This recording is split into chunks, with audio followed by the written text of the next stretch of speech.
Nay, paano na tayo? Hindi gumana yung plano mo. Halos mahalata na tayo ni ate kanina. Hindi pwedeng ganito lang.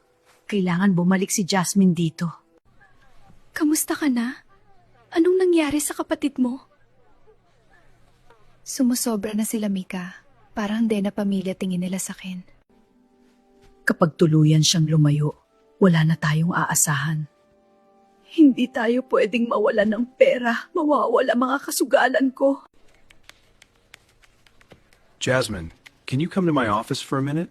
I need you to handle something urgent. Yes, sir. I'll be there right away. Ikaw kasi, Mia! Bakit ba hindi mo gayahin ang ate mo?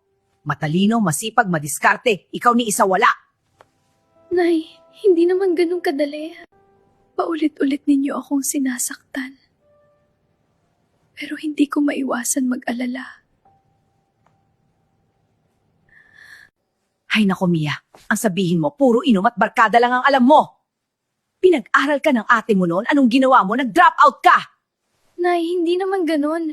Jasmine, I've been observing your work lately. You handle pressure better than most people here. Thank you, sir. I just try to stay focused.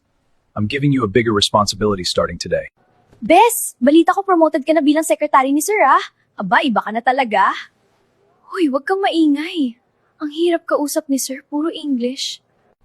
Pero alam mo, sobrang deserve mo yan sa lahat ng stress na pinagdaanan mo. Ngayon lang din may nangyaring maganda para sa'yo. Gusto ko nang matapos to.